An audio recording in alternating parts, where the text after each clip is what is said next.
Hello, my name is Lisa, and I am 30 years old. I work in an office and live with my husband, George, who is 32. We met through a mutual friend, and after dating for some time, we decided to get married. We have now been married for 3 years. I am an only child, and my parents were always very protective of me. When I was young, I attended a public school, but in middle school, my parents transferred me to an all-girls private school. I stayed there until I finished high school and then went to college. Because of this, I spent most of my time around other girls and formed deep friendships. In my early 20s, I was not too interested in dating. I went on a few casual dates, but I never met anyone I truly wanted to marry. As I got closer to 30, my parents, especially my father, became worried. They wanted me to find someone to settle down with. My father encouraged me to try matchmaking websites, and that's how I met George. We met several times, and over time, George told me that he had feelings for me. He was a kind and respectful man, and he valued his parents' opinions, which I admired. Eventually, we decided to get married. Our wedding was planned quickly, and our friends and family were very supportive.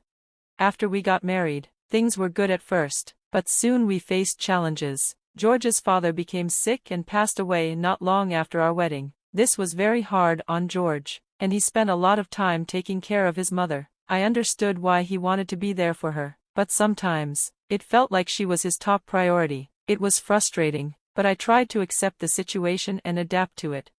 Lately, I have found a new hobby that brings me joy, entering sweepstakes. I started winning small prizes like makeup and snacks, but then, something amazing happened. I won 2 tickets to Florida. This was the biggest prize I had ever won, and I was thrilled. At that time, George was traveling with his mother, so I decided to surprise my parents with the tickets as a gift. I rushed over to their house to tell them the exciting news. My mother was delighted because it had been a long time since she had traveled. However, my father was not as excited. I have work commitments, Lisa, he told me. Even though he had paid leave available, he explained, this is the busiest time for my industry, and since I'm the head of my department, it's difficult for me to take time off. Hearing this, my mother had a suggestion. Lisa, if you can take leave from work, why don't you and I go together? I thought about it and agreed. This was an opportunity one did not want to miss. I spoke to my boss, and luckily, work was not too busy, so he approved my leave without any issues. After work, I stopped by a bookstore near the train station to buy a travel guide on Florida. I was feeling excited about the trip. When I got home, I noticed that the lights were on. George must have come home early. I should hurry and make dinner, I thought as I stepped inside. But instead of George's shoes, I saw a pair of women's shoes near the door. I recognized them immediately. They belonged to my mother-in-law. As soon as I walked in, she scolded me. Lisa, what are you doing out so late? You shouldn't be leaving the house empty at this hour. I was surprised to see her. Oh, I didn't realize you were here, I said. That's not the point, she said sternly. It doesn't matter if I'm here or not. It's almost time for George to be home, and you should be preparing dinner for him. George had given his mother a spare key to our house, so she often came over unannounced. Since she lived nearby, she visited frequently, which was difficult for me to deal with. I understood that she felt lonely after losing her husband, but her traditional views about marriage made things challenging. She believed that a wife should stay at home and take care of her husband, and she disapproved of me working. Every time she visited, she had something to criticize. She noticed my shopping bag and asked, "Why did you take a detour instead of coming straight home? What did you buy?" I didn't want to argue with her, so I just said, "It's nothing important." But she grabbed the bag from my hands and looked inside. When she saw the travel guide, her eyes widened. A trip to Florida? How extravagant. What is this all about? I won a prize, I explained. I was planning to give the tickets to my parents. Well, nobody told me about this, she said. Just then, George walked in. I'm home, what's going on? His mother quickly told him. Lisa won a trip to Florida and decided to give it to her parents without even discussing it. George looked surprised. You won a trip? That sounds amazing. I would have loved to go. I didn't think of it that way, I admitted. I just wanted to gift it to my parents this time. George asked, how many people can go? 2, I answered. You should have told me first. I would have loved to go. 2, why did you make this decision alone? He questioned. I thought about going with you, but this time, I wanted to give it to my parents, I explained.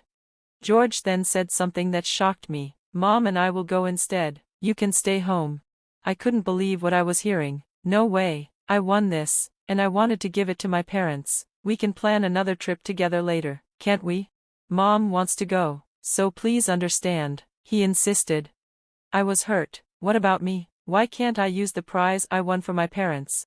Then George said something that completely changed how I felt about our marriage. If you don't like it, we can get a divorce. Hearing my husband use divorce as a threat made me feel numb. I had always thought we would work through our problems, but now, I wasn't so sure. Fine, do as you please, I said quietly. George and his mother seemed satisfied with my response. You should have been more understanding from the start, they said.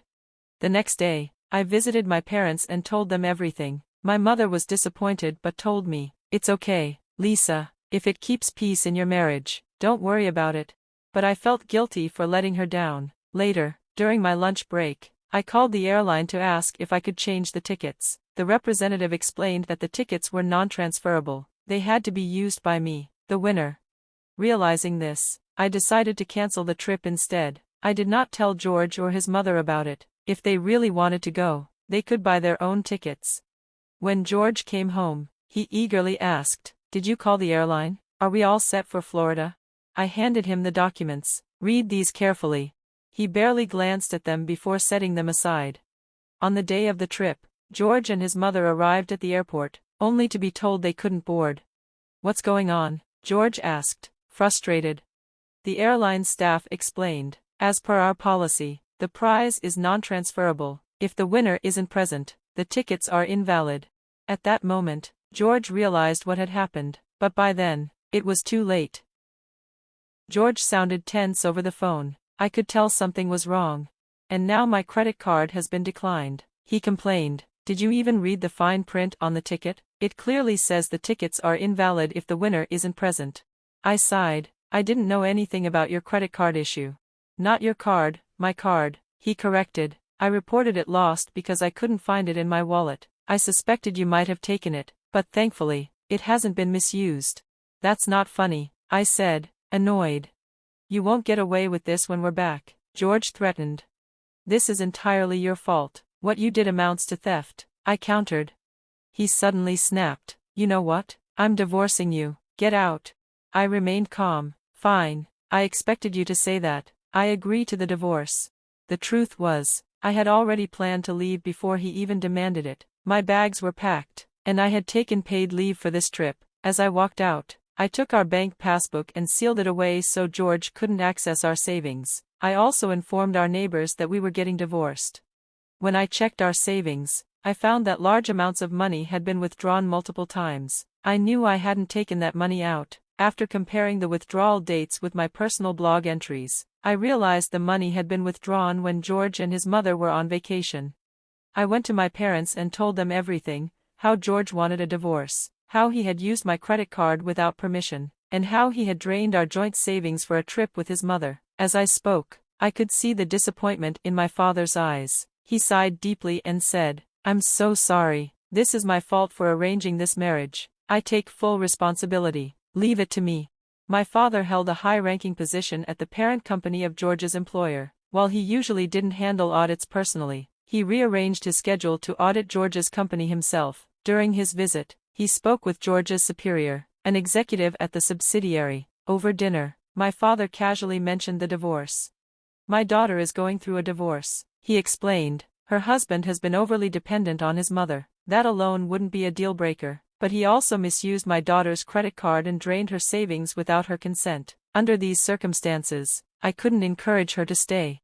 Then, my father asked, "By the way, your subordinate, George, how has his performance been lately? It's been a busy period, yet I haven't seen him in the office much."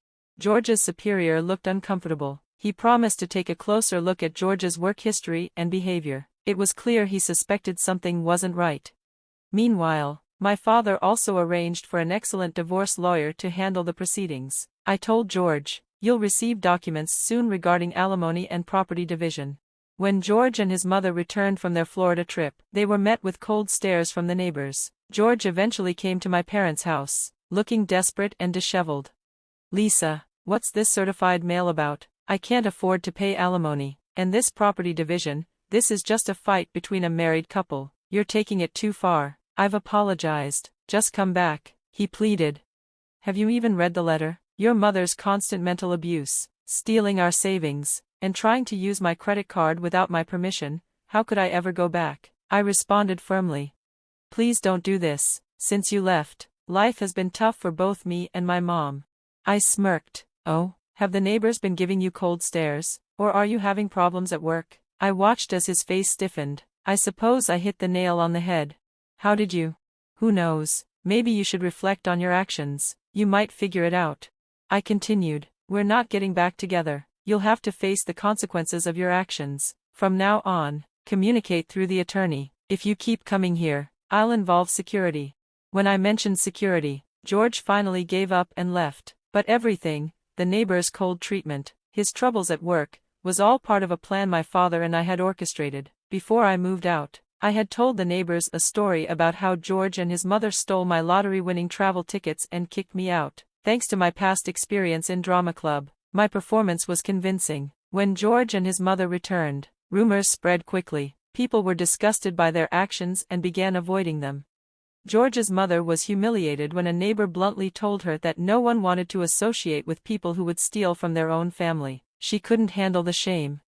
Meanwhile, my father's audit uncovered serious misconduct at George's workplace. It turned out that George had been taking unscheduled leaves to travel with his mother, coming in late, leaving early, and even embezzling company funds. The company took swift action. George was immediately fired. They also issued a statement that preferential treatment for family members of senior employees would no longer be tolerated. As for me, my divorce was finalized smoothly. Thanks to the skilled lawyer my father hired, I received my fair share of the settlement and felt relieved to finally be free of George.